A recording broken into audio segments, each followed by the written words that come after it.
আসসালামু আলাইকুম গাইস। তো আমি কিন্তু ক্লাস 4-এ পড়ি আর আমার আর্ট পরীক্ষায় ফাইনাল পরীক্ষায় কিন্তু আনারস রয়েছে। তো এই জন্য কিন্তু আনারস আঁকার প্র্যাকটিস করছি। তো ভাই তাই ভাবলাম তোমাদের সাথেও শেয়ার করি। তোমাদের যাদের আনারস আঁকার ইচ্ছা আছে বা যাদের পরীক্ষায় আছে তারা কিন্তু আমারটা দেখে দেখে শিখে নিতে পারো। তোমরা শুধু দেখো আমি কীভাবে আনারসটা আঁকাই। তো আনারসের বডি আঁকানোর পর আনারসের পাতা আঁকিয়ে নিয়েছি আর তারপরে এই যে আনারসের গায়ে এরকম কাটা কাটা দিয়ে দিয়েছি। আমি এবার ভালো করে কাটে এরকম দাগ দিয়ে দিব। তোমরাও কিন্তু দিতে পারো এরকম করে।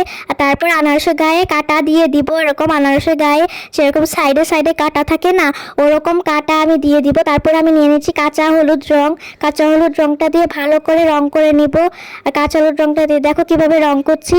এরপর হলুদ রংটা দিয়ে আমি ভালো করে মিক্সড করে নেব। হাত দিয়ে আঙুল দিয়ে করবো। যদি ওর মধ্যে কষ্ট হয়ে যায় তাহলে চাইলে টিস্যু দিয়েও করতে পারো। তারপর আমি এখানে অরেঞ্জ কালারে প্যাস্টেল কালারটা দিয়ে এরকম বর্ডার করে নিচ্ছি। কিন্তু তোমরা চাইলে এখানে হালকা যে অরেঞ্জ কালারটা আছে না, ওইটা দিতে পারো। আমার তো ভুল হয়ে গিয়েছে। এইভাবে আমি কিন্তু করে নিচ্ছি। আর তোমাদের কাদের আনারস পছন্দ অবশ্যই কমেন্ট করে জানাবে। আনারস খেতে কিন্তু অনেক মজা।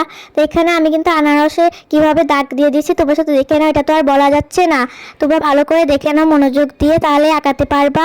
তোমাদের প্রিয় ফল কি অবশ্যই কমেন্ট করে জানাবা। তো এরপর আমি এখানে উপরে গায়ে কাটা কাটা দিয়ে দিচ্ছি 4B পেন্সিল দিয়ে।